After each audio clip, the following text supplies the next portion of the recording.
Okay, good morning, my dear students. So last week we started our poem Farewell to the Barn and Stack and Tree by A.E. Houseman. And last week we discussed until stanza number 3. So today we are going to start from stanza number 3. I will give you a small description or else introduction about the stanza number 3. Right, I explained this part last week. My mother thinks us long way. This time the fields were mown. She had 2 sons at rising day. Tonight she will be alone. So we all know that this poem is actually dealing with the murder. And when it comes to the poem, the entire poem can be taken as a confession. The entire poem can be taken as a confession. So this particular person has killed his own brother. As a result of that, what kind of troubles and tribunals that he is going to face in his life is depicted in this particular poem. Now, the poet has not given all the information to us directly, but when we move on with line by line, we can understand some information can be collected about the particular poem, and then we can refer to the poem very carefully. So, in order to understand the poem, first and foremost, you have to understand, you have to read the poem very carefully, then only some information will be there. So, in this particular stanza, he discusses about my mother thinks us long way. Now, us means me and my brother. So my mother is waiting for us. Mother did not know anything about this. Mother did not have any idea about this conflict. So mother is waiting for the arrival of 2 sons. This time the field were mown. So mother was under the impression that they may have worked together and they have completed the mowing part, which means that they used to work together. As a family, they used to work together in their fields, right?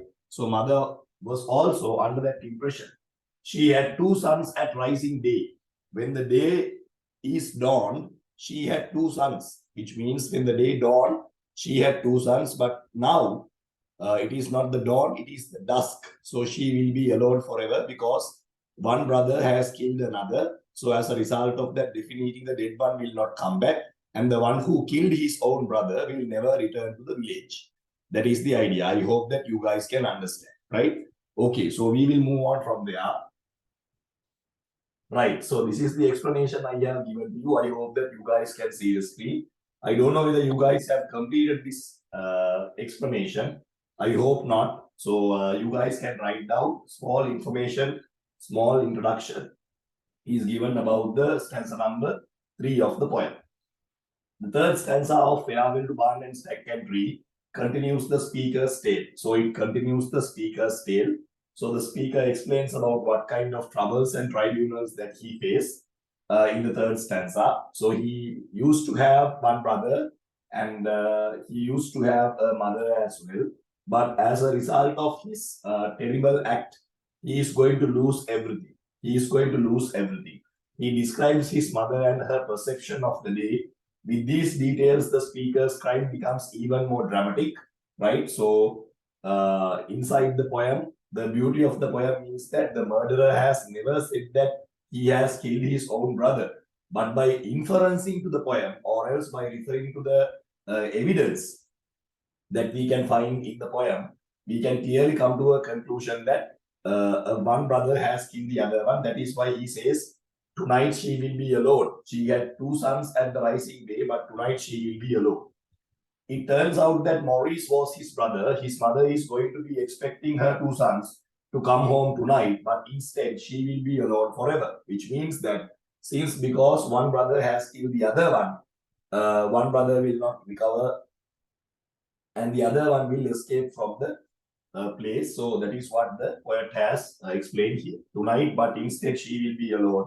The speaker appears to be well aware of the consequences of his actions. As a result of his action, this person is not going to enjoy his life again. He will lose her brother, he will lose his mother, his brother, and most importantly, his best friend as well. This is what you have to understand. So I hope that you guys have completed. Hurry up and finish it off, then we can move on to the next poem. If you have finished, please pass me a message. Hurry up.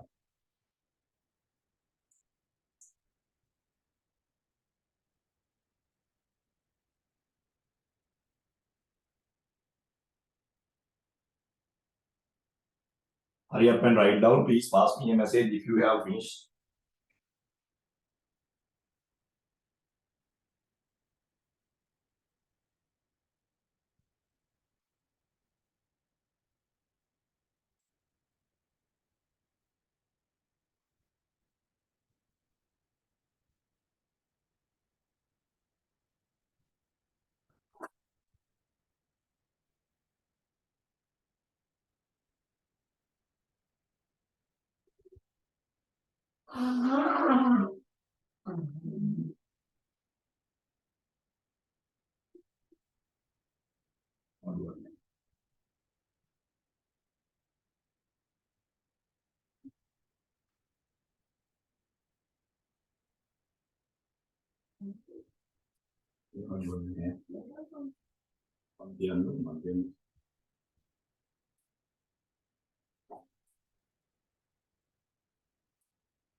Right. Did you finish? Shall we move on to the next one? Right, okay. Right. So now you can understand what actually happened in the third stanza. The importance of this poem, my dear children, you have to read each and every line, then only you can collect all the information. The poet has not given anything directly. This is what we call inferencing when it comes to English literature. No, it is not easy to understand the poem. If you don't read the poem very carefully, if you don't gather all the information very carefully, it will be very difficult to understand the poem. So you have to read the poem very carefully, then only you can understand what is going on, right? I hope that you guys have understood, right? We are coming to the stanza number 4, and here is a bloody handshake, and here is a bloody handshake, right?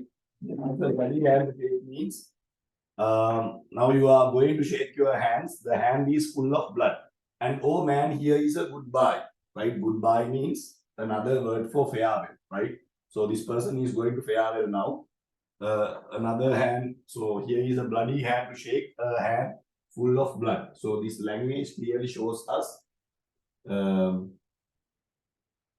right, when we come to, right, here is a bloody hand to shake. The hand is full of blood. It clearly shows us this person's mentality. Nobody is going to handshake with him, right? Nobody is going to handshake with him because it is full of blood. And oh man, here is a goodbye. There is another goodbye here. The word goodbye again suggests what kind of mental trauma is there in his mind. We will sweat no more on sick and break. We will not work together. We will not work together in the field, right? They are actually garden equipments that they used to have when they are working on the fields. My bloody hands and I. So he has only got his bloody hands and I, which clearly shows us he is all alone. Right? He is all alone in the world. He is all alone in the world, right? This is what we call isolation. This is what we call isolation. He is not that type of a person, right? He had his own family, right? He had his own family. He had his brother, right? He had his brother. He had his mother. He had his friends. He had all sorts of things in his life, right? He had got everything in his life. But because of his actions, now what happened? He became an isolated character. He became an isolated character. This is what happened, right? So no one is going to handshake with him because when it comes to a criminal, nobody will like to have some kind of a connection with him, right? Because he is a criminal. You can understand, right? No one is going to have any connection with him. He is a criminal. On the other hand, he is telling goodbye, right? The word goodbye clearly suggests that what kind of mental trauma is there, even though he wanted to say goodbye, he is not ready for that. Throughout the poem, we can understand he is trying to say goodbye, but we can understand he is not ready to do that. He does not like to say farewell, right? We will sweat no more on sick and break, right? We means it can be the two brothers, or else it can be the poet and the Terence, right? The poet and the Terence, right? Or it can be Maurice. So we will sweat no more on sick and rake, which means that they used to work really hard in the agricultural field, but now they are not going to do like that. So he is so upset about that. And my bloody hands and I, after doing such a crime, nobody will ready to walk with me. Nobody will have any relationship with me. I will be isolated forever. I will be isolated forever. That is the idea. Right. So we can write down the explanation related to that. Finally, it appears the speaker is getting emotional, or at least a little distressed about his situation. He is little bit distressed about his situation. He never thought that this kind of incident will happen, but unfortunately, it has already occurred. He moves through his words unevenly, saying, and oh man, here is a goodbye. Right? The words are actually very much uneven, which clearly shows that what kind of mental trauma that he is undergoing.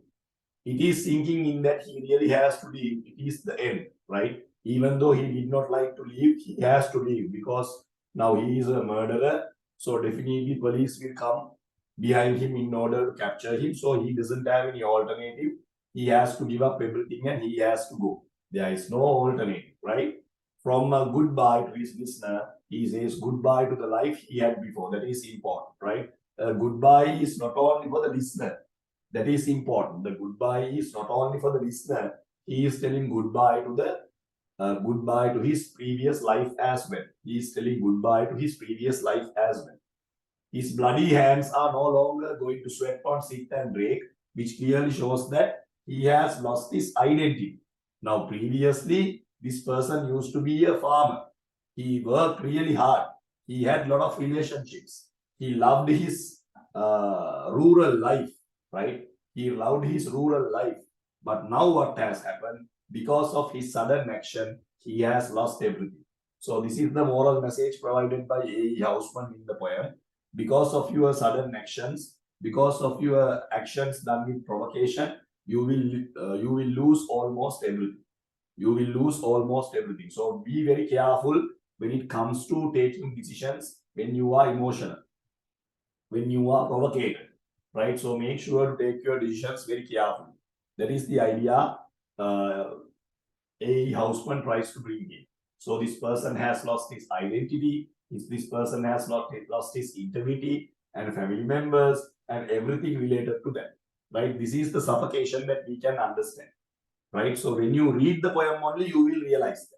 So each and every stanza, when you read each and every stanza very carefully, you will realize that this is what happened in the poem. This is what happened to this particular person, right? And don't forget that this poem can be identified as a ballad, right? So most of the words, most of the diction used by the particular poet is very much familiar to the agricultural field, right? Agricultural field. So that is why this particular poem is known as a ballad, right?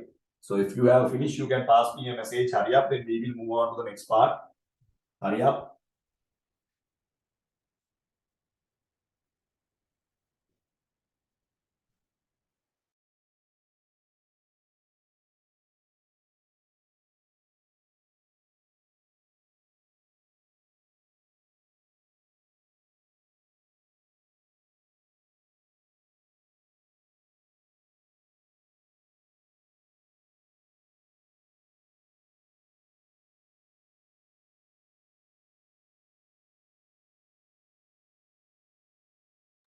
Right. Online students, if you have finished, please pass me a message. Hurry up. I have not given you a lengthy description. Small description is given by me so you can understand what happens here. I hope that other students have finished. Please hurry up and write down. Did you finish? I need other students to respond. Did you complete? What about the other students?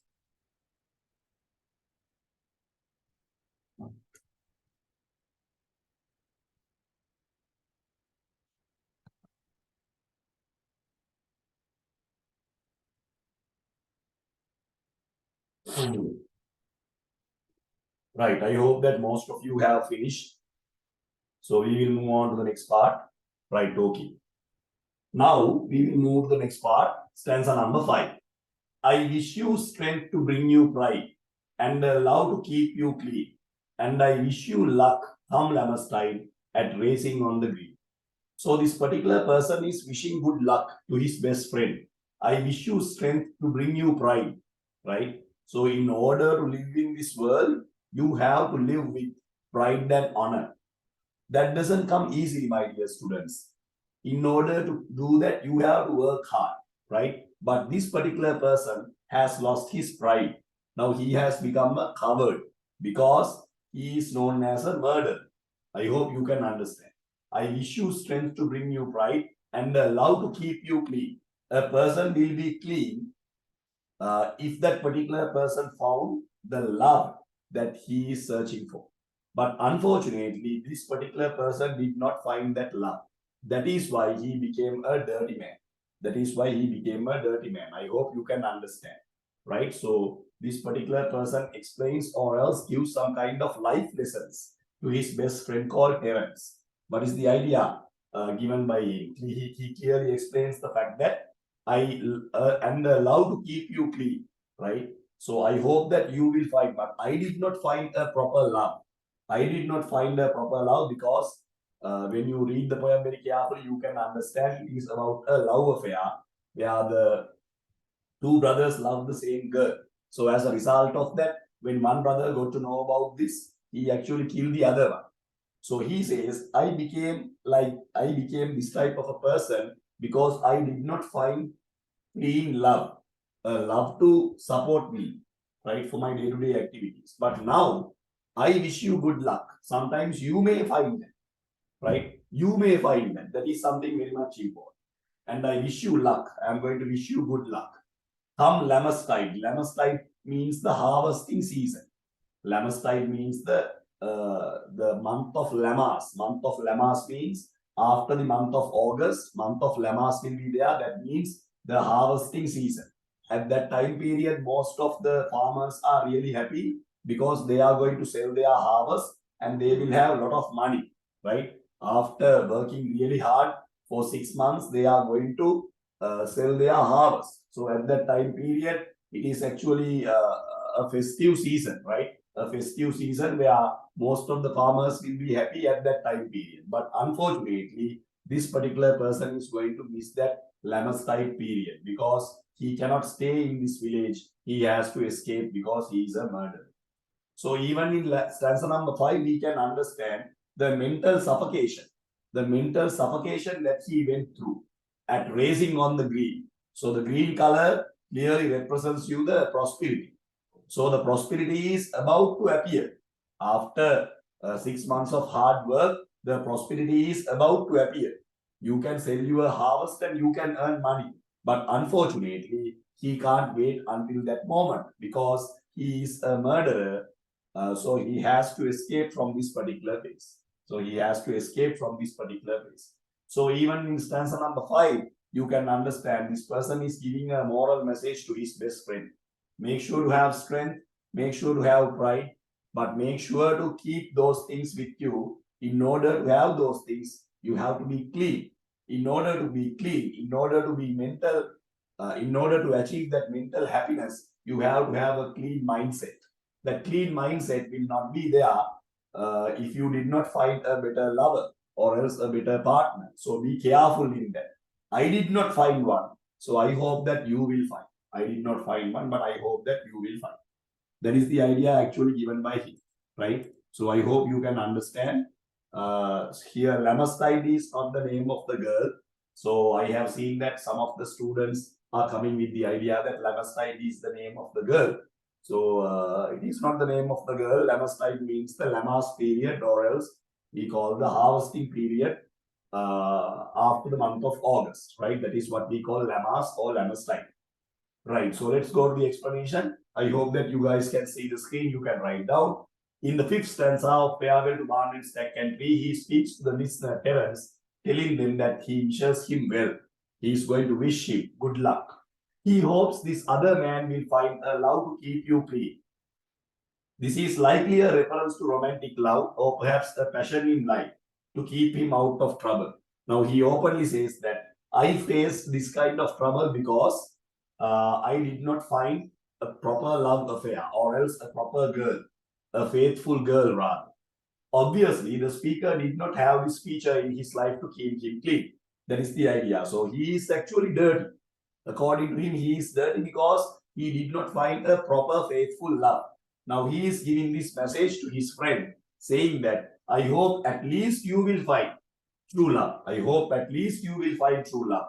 Obviously, the speaker did not have this feature in his life to keep him clean. The use of word clean in this line should be noted. He would like his hands to be clean. But unfortunately, now it is too late. But they are bloody. There is nothing he can do to wipe away his deed now. In the third line, his reference Lamastide. Lamastide is a holiday celebrated on August 1st to mark the wheat harvest, right? So this is the idea that you have to understand. This is the idea that is presented in stanza number 5.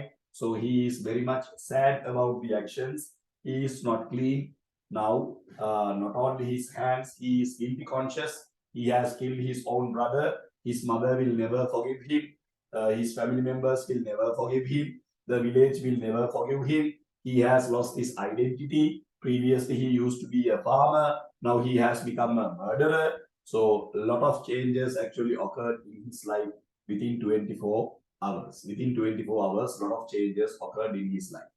He has become a completely different person. Now you can clearly understand what actually happened to him. So he is explaining his story or else confessing his story to his best friend called Terence. So we are going to analyze the poem from the perspective of their conversation. Even though Terence is not telling anything, this particular person is confessing everything towards Terence. So as outsiders, we listen to that story and then we come to a conclusion. That is what happens, right? So this is a conversation between Terence and the murderer. Even though Terence is not going to utter a single word, the murderer is explaining his genuine situation or else confessing his genuine situation to a person called Terence. Now he is giving some moral ideas or else moral lessons here, right? So in order to be pride, in order to be uh, person with a personality and integrity, you must not do any mistakes in your life. Most of the time, people will do a lot of mistakes when they don't find proper guidance or else a faithful love affair. So he is not clean because he did not find a proper faithful love affair. So he is asking this particular person to not to do the same mistake which is done by him. Not to do the same mistake which is done by him. So if you have finished, you can pass me a message. Please pass me a message if you have finished. Hurry up.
Right.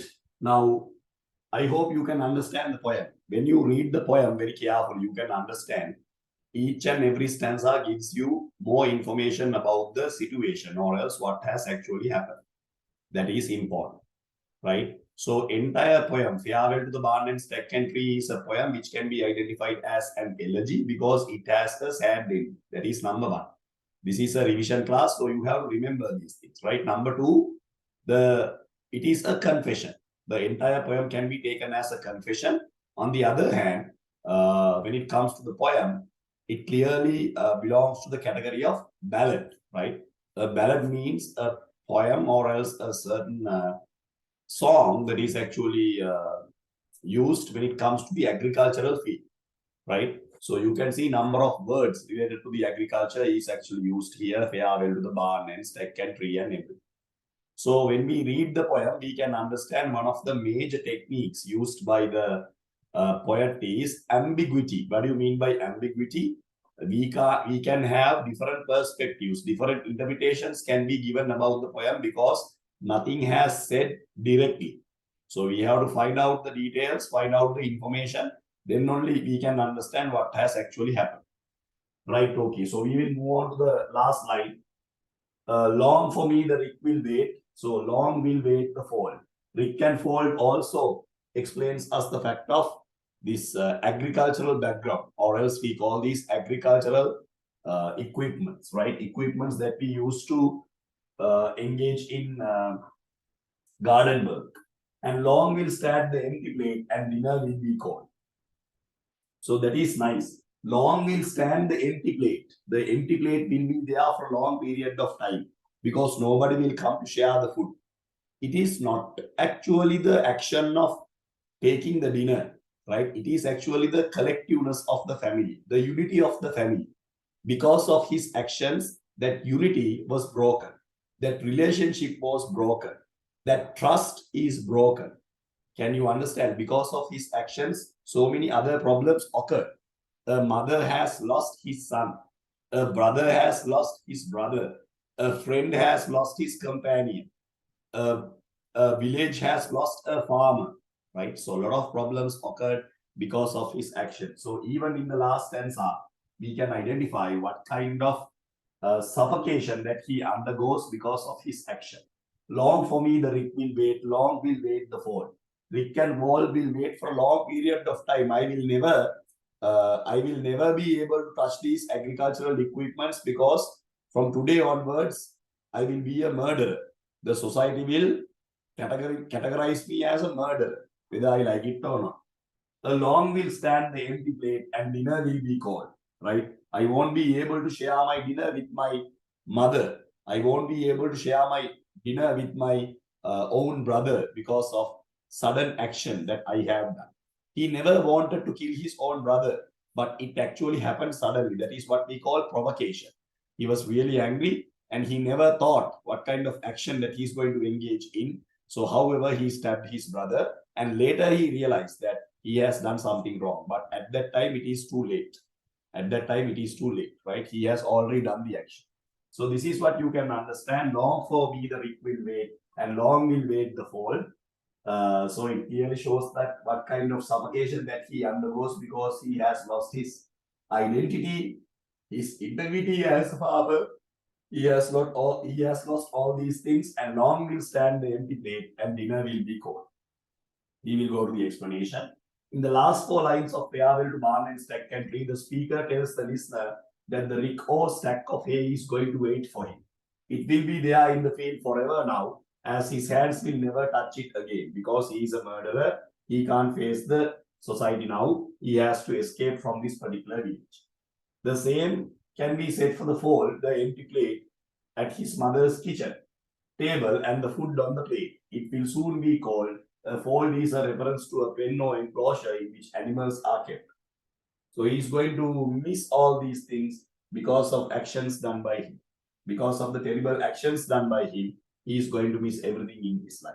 So from stanza number 1 to stanza number 6, we can clearly understand there is a storyboard in the poem. At the same time, it is a confession, and this confession is done in a very much genuine manner. This person is really upset about the actions he has done. He never wanted to engage in this type of murder, but unfortunately, because of grave and sudden provocation, he actually engaged in this type of murder, right? He never wanted to do that, but unfortunately, it has actually happened. Now, as a result of that, this particular person discusses what kind of repercussions that he had to face due to this particular incident. This is what you can understand, right? Okay, please hurry up and pass me a message after writing.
Right, okay. So I hope that you guys have completed. Is there anyone who is still writing? So this is what you have to understand about this poem that clearly explains about us the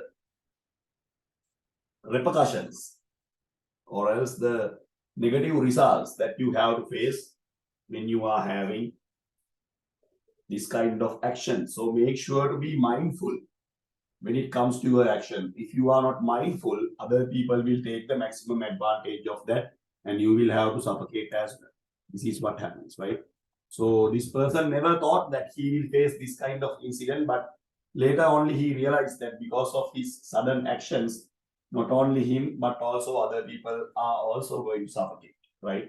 So he has lost his identity, his integrity, his profession, right? On the other hand, his beautiful village and his beautiful experience, his best friend, his mother, his brother, almost everything. Why did he lose all these things? Because he took some decisions in his life without thinking about the consequences. He was provoked, and as a result of that, because of love, actually, because of romance. Now, this poem can be taken as a very good example how romance can be turned into violence. How romance can be turned into violence, right? This poem can be taken as one of the best examples that we can refer to how romance can be turned into violence. It can happen. It can happen anytime. So this is the idea given in this particular poem, Farewell to the Barn and Stack. So we have done 3 poems in the rapid revision class, and we are going to finish this poem As I told you, there are a lot of techniques. You can find a lot of techniques here. We will discuss about the techniques here, right? So these are the points to remember, right? These are the basic points that you have to remember. I hope that you guys can write down these points. Considering the poem to be a ballad, it is indeed carries few characteristics that are clearly making this poem to fall into the category of ballad. The whole background of the poem arises from the countryside, which also carries a story in it. So when it comes to a ballad, you have a storyboard, right? If it is a ballad, you have a storyboard. So in this particular poem also, you have a storyboard. Ballads are usually presented in dialogues to attain the conversational effect.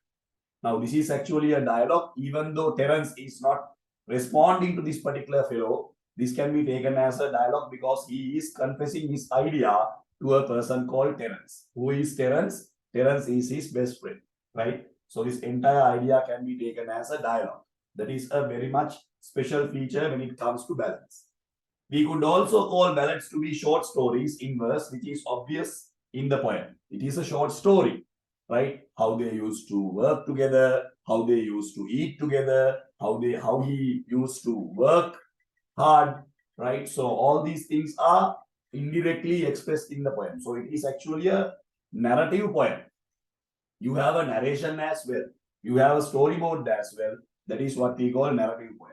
So it is a ballad, and these are the points that you have to remember, basic points that you have to remember. So hurry up and write down. Please pass me a message if you have finished. Make sure to finish it then and there. I'm always telling you, don't refer to the recording because it will be a waste of time. If you can finish it off then and there, then that will be very much important for you as well, right? You know that this is what I have to cover. I have covered everything, and you can be happy about it, right?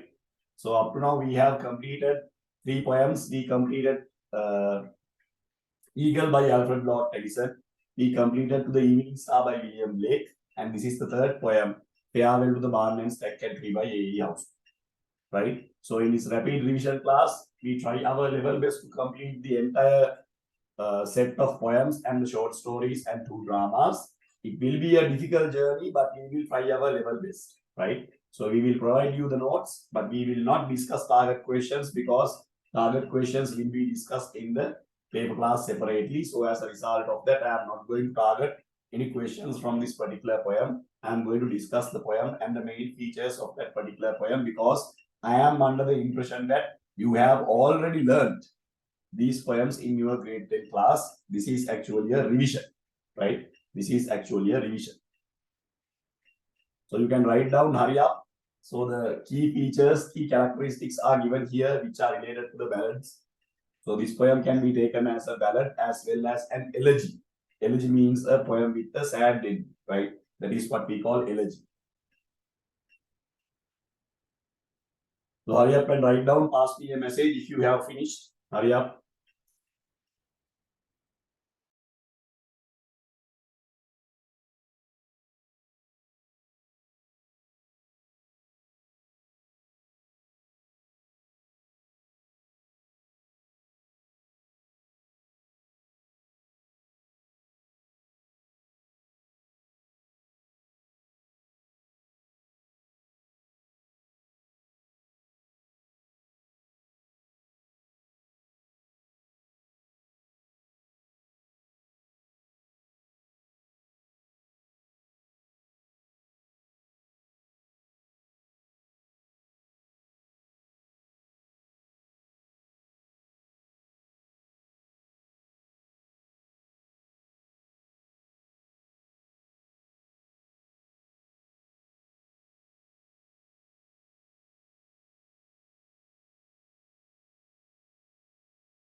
Right, okay. Did you finish this part? I hope you guys can understand, right? I'm giving you the in point form because it will be easy to remember.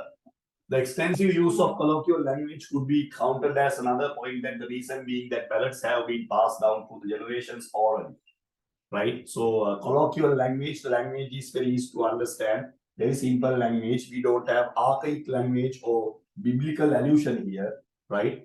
But if you refer to some poems, you can find number of archaic language. If you take Farewell, if you take The Nile by John Keats, if you take The Evening Star by William Blake, in both poems you can find out this archaic language, right? But here we don't have something like that. We have very colloquial language.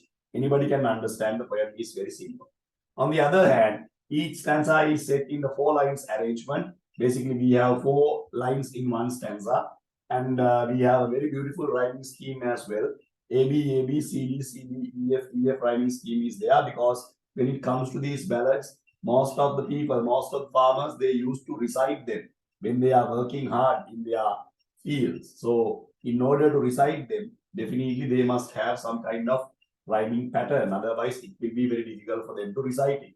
So we can find a beautiful rhyming scheme as well. A B A B C D C D E F E F. So this is how we are going to finish the poem. If you have any questions related to the poem, you can ask. I will give you 5 minutes. Hurry up and complete the note. We are going to our next lesson, that is To the Nile by John Keats. So if you have finished this, please pass me a message, then we can start. Hurry up and pass me a message. If you have any questions to raise about this particular poem, make sure to ask, right? If you have any questions, make sure to ask.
Right, okay. I hope that you guys have finished. If you have any questions, please make sure to ask. We will move on to the next poem.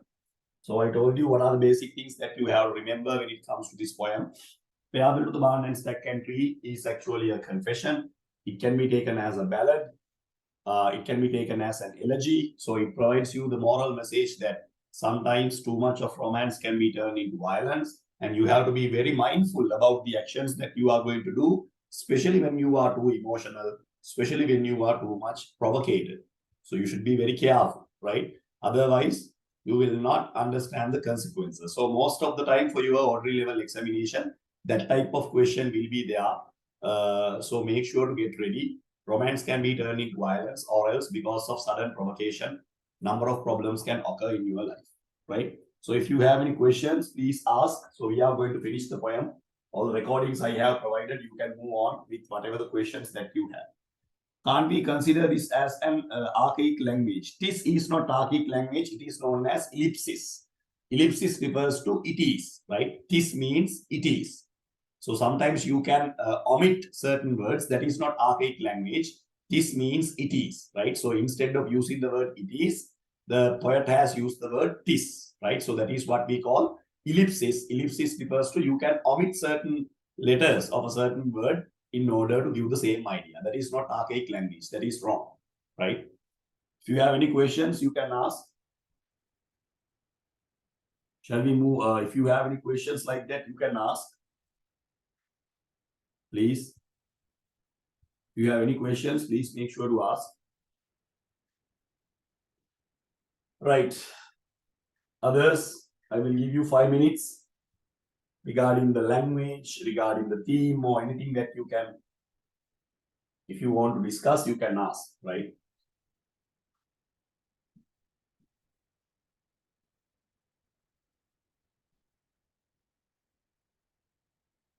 So you are referring to this word, I guess.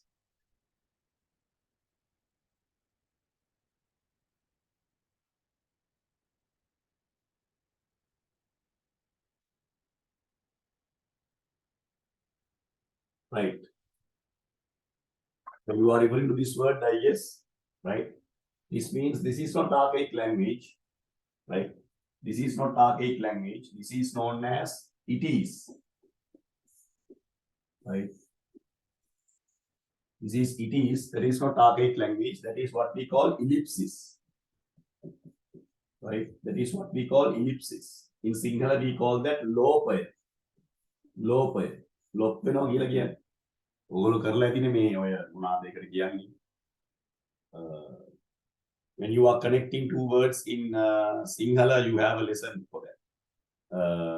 Sandhi, the lesson called Sandhi, then you may have heard the word lopaya, right? So there is ellipsis. So this means it is, that is ellipsis. This is not archaic language. Yeah? Okay, right. Did you finish? What about the other students? If you have any questions, please ask. Shall we move on to the next part? Did you finish?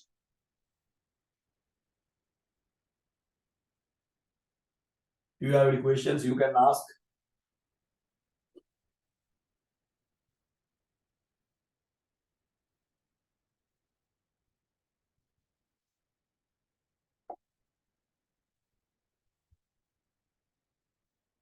Right, okay. So I hope that you can understand the poem. So we will move on to the next poem.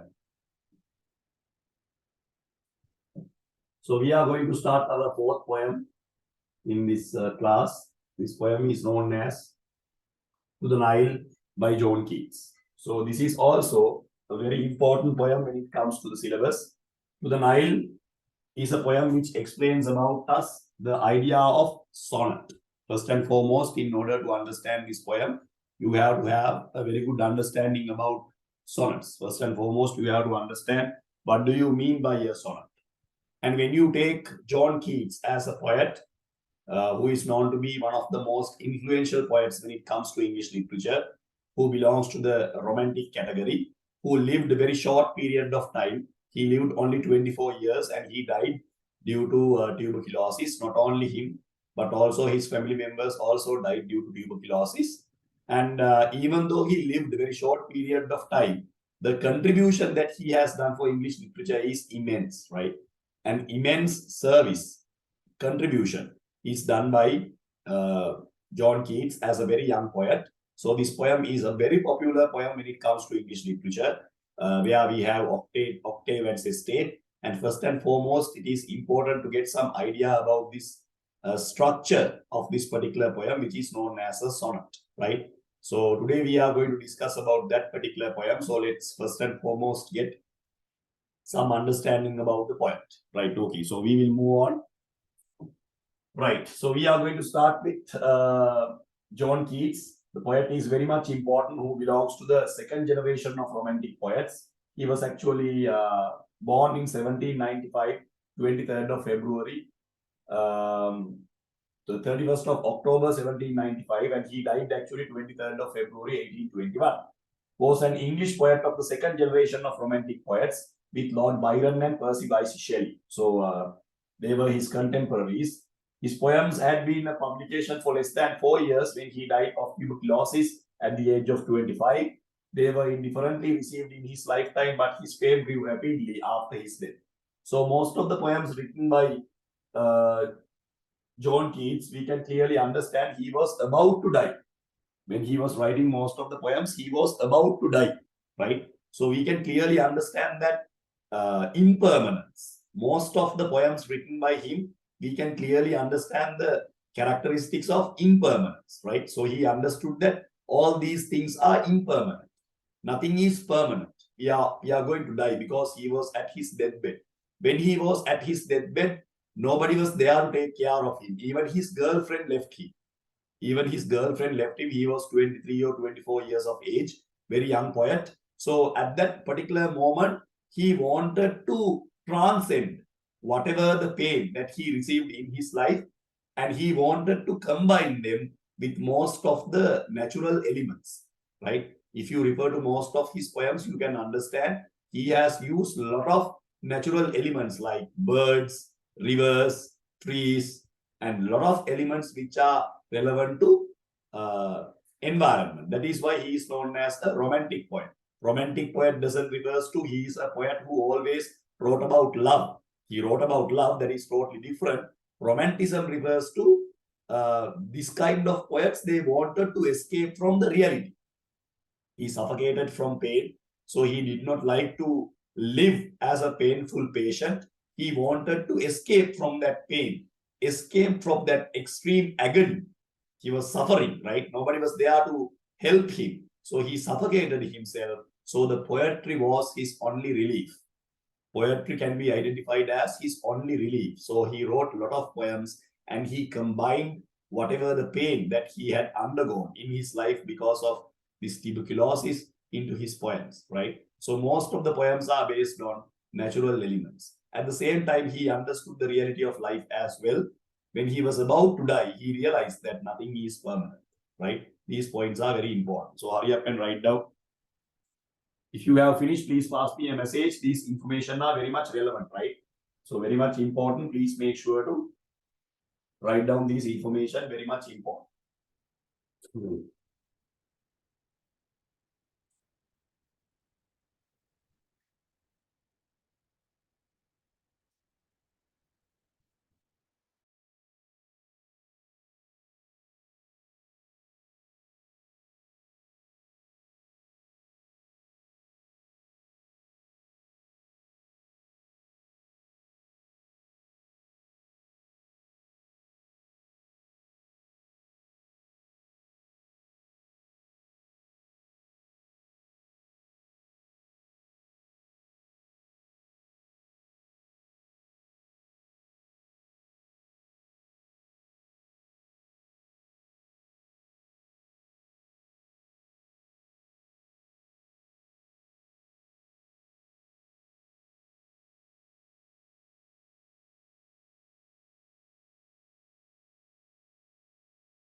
Right, I hope that you guys have completed. So make sure to remember about this particular poet Puta.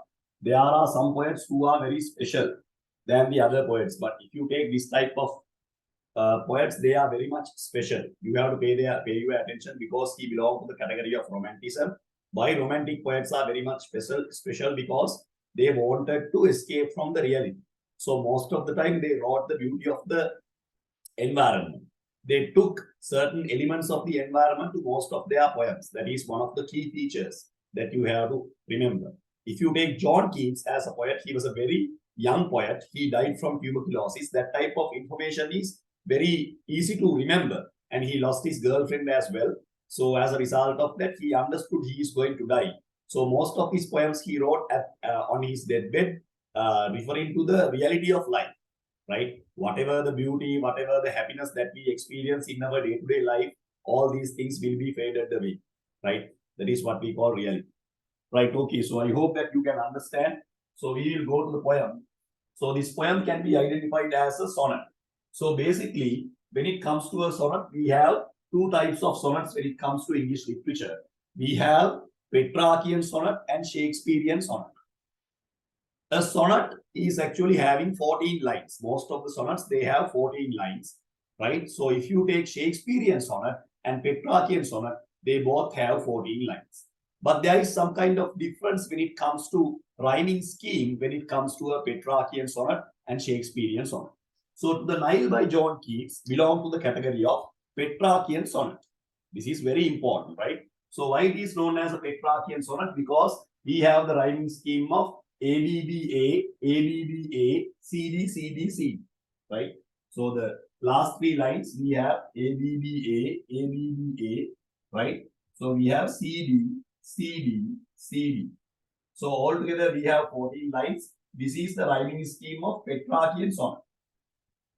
This is the rhyming scheme of Petrarchian sonnet. But if you take Shakespearean sonnets, in Shakespearean sonnets we have the rhyming scheme of ABAB, right? CD, CD, right? EF, EF, EF, EF, right? GG. So finally we have rhyming couplets. They are known as rhyming couplets. So this is how a Shakespearean sonnet. This is how a Shakespearean sonnet is written. So both are sonnets. Both have 14 lines. Both are sonnets. Both have 14 lines. Petrarchian sonnet, we have a rhyming scheme of ABBA, ABBA, CD, CD, C. This is the rhyme scheme of Petrarchian sonnet. If you refer to Shakespearean sonnets, this is the rhyme scheme of Shakespearean sonnet. There you have 14 lines, but you have the different rhyme scheme. Yeah, they have ABBA. Yeah, here we have ABAB, CD, C. That is the difference, right? So I will explain this furthermore, right? So you can write down. I will take the poem and I will explain this. And furthermore, when it comes to the Petrarchian sonnets, you have basically two parts. As you can see on the screen, I have explained. Petrarchian sonnet is limited to 14 lines, organically divided into octave. Octave means the first 8 lines, as you can see here on the screen, right?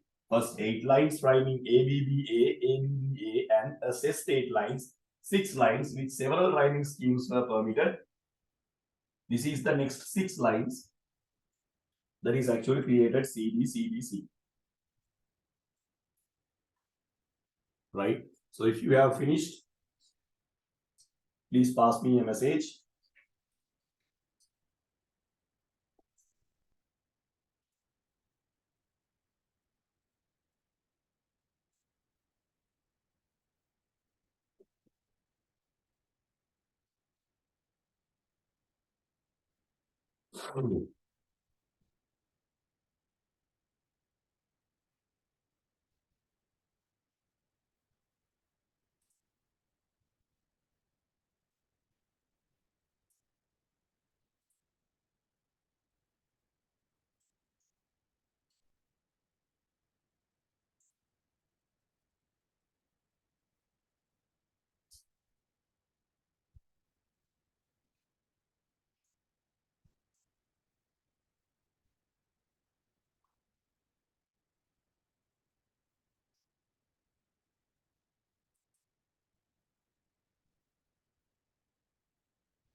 Right. If you have finished, you can pass me a message. Other students, if you can't understand, this will be your one last chance. So make sure to ask any questions if you have, because that will be very much important. Right. This is what we call Petrarchian sonnets. So the Nile belong to the category of Petrarchan sonnets, right? So basically in a sonnet, we have 14 lines. In Petrarchan sonnet, we are going to divide that into octave and sestate. In the octave, you have the 8 lines. In the sestate, you have the next 6 lines. So altogether, you have 14 lines, and this is how it has been divided, right? A, B, B, A, A, B, B, A, C, D, C, D, C, D. But if you take Shakespearean sonnets, this is what we call Shakespearean sonnets, right? They belong to Shakespeare, written by William Shakespeare. Shakespearean sonnets. We have A, B, A, B, C, D, C, D, E, F, E, F, G, G rhyming pattern. Although both have 14 lines, they are different when it comes to the rhyming patterns. This is what you have to understand. Although they have 14 lines, they are different when it comes to rhyming patterns. I hope that you guys have completed. Shall we move on to the next part? Please pass me a message if you have finished. Hurry up. Right, okay. So I will move on to the next part. Now, this is the particular poem to the Nile by John Keats. If you pay your attention very carefully, now you can understand the first 8 lines can be seen here, right? So you can see the rhyming scheme. I don't know whether you guys can see the screen. I will enlarge this, right? Check whether you can see that. This is the first 8 lines. Son of the whole moon, mountains, African, chief of the pyramid and crocodile. So how we are going to find out the rhyme? The rhyming can be find out. So here, African is going to rhyme with span and began. So they all belong to one category. That is why we have given this A, and A. They all belong to one category. Can you understand? They all belong to one category. Same sound effect can be seen. If you refer to other words, right? Let's refer to the other words. Dial, while. And here, guile, toil. So they belong to one category, right? They all belong to one category. That is why we have given the letter B, right? That is why we have given the letter B. So you can very easily understand what I try to explain here, right? So here also we have the same thing. They can. So you have the A sound. So you can see the rhyming scheme, right? So we have A, B, B, A, A, B, B, A. Ah, right. Son of the whole moon, mountains, African, chief of the pyramid and crocodile, we call thee fruitful and that very while. A desert fills our sea inward span. Nurse of the situation since the world began. Art thou so fruitful or dost thou beguile? Such men to honor thee, who want with toil, rest for space twixt Cairo and Deccan. So this is what we call the octave. First 8 lines, right? This is what we call the octave, right? This is what we call the octave, first 8 lines. Now we have to move on to the next 6 lines, right? So this is what we call as octave. So I hope you guys can see the screen. So I have explained here, octave, 8 lines, introduces the problem or situation which leads to the conflict or doubt in the reader. In this particular poem, in the octave part, the poet explains about the mythical and mystical features related to the Nile River. Then we have next 6 lines, as you can see here on the screen. Next is 6 lines, right? I hope that you can see the screen, right? So we have next 6 lines, as you can see here. We have divided that CD, CD, CD, right? So that is known as sestate. So when you are moving octave to sestate, the moving line, or else we call the 9th line, 1, 2, 3, 4, 5, 6, 7, 8, 9. So 9th line is known as octa line, right? Or else we call volta line, right? Here, this is the 9th line. This is known as the volta line, right? Volta refers to the exchange will occur here from line number 8 to line number 9. After line number 8, each and every other line belongs to the sestate, right? All the other lines belong to the sestate. that change will occur in the volta line. That change will occur in the volta line. The turn or transition found at the beginning of the system. That is what we call volta line. I hope you guys can understand. So this knowledge should be there. Don't write the entire poem, but it is better that you can write down these parts. That will be very much important to understand the poem. Octave, sestate, and the volta line. That will be very much important to understand the poem. If you have any questions, please make sure to ask.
Right. I hope that you guys have completed. Is there anyone who is still writing? Shall we move on to the poem? Please pass me a message. Now you have to understand this is a sonnet. And when it comes to a sonnet, basically you have two types of sonnets, Petrarchan sonnets and Shakespearean sonnets. In Petrarchan sonnets, you can understand that basically we have the rhyming scheme of ABBA, ABBA, CD, CD, CD. And when it comes to Shakespearean sonnets, the rhyming scheme is different, where we have AB, AB, CD, CD, EF, EF, and GG. When it comes to the octave, that is the first 8 lines, where you have the beauty of the Nile River. And volta line is the 9th line, where you are going to transist from octave to sestate. That is known as the volta line. And then we have the sestate, where we have the last 6 lines. So the 9th line can be taken as the volta line. This is what you have to remember. Okay, I hope that you guys have understood. So these are the basic things that you have to remember when it comes to this type of poems, right? So I have been reminding you, because you guys are getting ready for your ordinary level examination. So these things are very much special. So when we are doing a rapid course, sometimes we have to pay our attention for the most important things. And that is why I have given that idea. So we are going to start from the first line, right? All the poetic techniques I have highlighted in yellow color. So please make sure to highlight them when you are writing. So we are going to discuss line by line, because each and every line you have a lot of poetic techniques included. So make sure to write them as well. Son of the all moon mountains, African. The poet starts the poem by comparing the river Nile to a sun, whose father is the moon mountain range. So it can be taken as a metaphor. At the same time, it can be taken as personification. I am giving you all the ideas in point wise, then any student can understand. John Keats directly addresses the river Nile, adding an apostrophe to the sonnet. Sun is a metaphor, which is a direct comparison to the river Nile, right? Direct comparison, so we can say it is a metaphor. The poem attempts to add emphasis to its male characteristics. So the Nile River is taken as a son, not as a daughter. So you can clearly understand it is male characteristics are actually embedded in the poem. At the same time, the attribution of human characteristics also can be seen, that can be identified as personification. All Moon mountain range is the parent of the river Nile, according to the poet, thus it can be introduced as personification as well. The line ends with an interjection, so it gives some kind of surprise or else happiness to the idea. So if you have finished, please pass me a message. As you can see here on the screen, one line will give you a number of poetic techniques, so make sure to write them. They are very much important, right? So then and there, finish it off. Otherwise, you have to spend a lot of time to write these notes and everything. Make sure to finish it off then and there. That will be very much important for you.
Okay, so I hope that you guys can understand because each and everything is given in a nutshell. So I have not given you a paragraph, but all the info will be given in a nutshell where anybody can understand. So the poet starts the poem using the word son of the all moon mountain Africa, right? So I have explained all the poetic techniques and the idea behind this. So we will try to understand line by line. That will be very much important for you, right? Very much easier for you to understand. Chief of the pyramid and crocodile. Chief is a tribal leader. Calling the river a chief reminds the reader that African setting of the poem, right? So Nile River is taken as the chief of the pyramid and crocodile. So it is another metaphor, right? And it can be considered as a metaphor. The Egyptian setting is created through the visual images because Nile River is actually situated in that particular region. And here, if you pay your attention, pyramid and crocodile, visual images, pyramid and crocodile, but not the poet doesn't talk about the pyramids nor the crocodiles, right? So the both together. Chief of the pyramid and crocodile, they both are together taken, not separately. Both of them are taken together using this article. Both of them are taken together using that article. But not that the poet doesn't talk about the pyramids nor the crocodiles. It is the pyramid and crocodile. It is the pyramid and crocodile, the definite article and the capitalization, the pyramid and crocodile. Tells the reader that pyramid and the crocodile are symbols. So pyramid is actually symbolizing the civilization, ancient civilization. In order to create that huge construction, what kind of effort given by the river Nile, right? So that is actually called symbol. Crocodiles refers to the danger, right? Danger associated with the Nile River. So Nile River has become a habitat to most of the crocodiles. Still, a lot of crocodiles are living in the Nile River. So that dangerous quality is attributed by using the word crocodile. On the other hand, the grandeur, or else we call the beauty of the Nile River, is actually explained by using the word pyramid. Because even today we know that pyramids are known to be one of the 7 wonders in the world, right? There are a lot of mysteries behind these pyramids, how they were made and what kind of mathematical instructions that they followed in order to build this kind of genius construction. So in order to build this construction, according to the poet, Nile River has also contributed. Sometimes the transportation may be done through the Nile River, or else water from the Nile River may have been taken in order to build this beautiful construction, something like that. So Nile River has provided the support for the construction as well. So that is actually reflected using the word pyramid, that is a symbol. On the other hand, the word crocodile refers to the danger associated with the Nile River. So due to Nile River, a lot of crocodiles have survived and it has become their natural habitat. So using these two symbols, the poet is trying to explain about the beauty of the Nile River and the danger related to that as well. The line ends with interjection. So even in this line, the lines are going to end with interjection. As you can see at the end of the line, we have an interjection. So both lines are going to be ended up with interjections where we can clearly understand the poet is amazed by the beauty, danger, grandeur related to the Nile, right? So I have taken all the lines line by line because you have to understand the poem.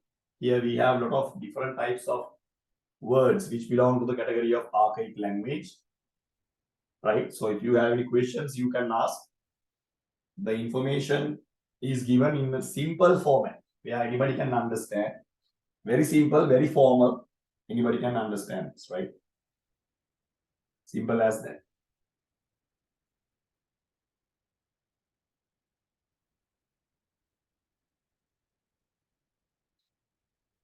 Right, from this slide, we are going to wind up the session. You can write and you can leave the meeting.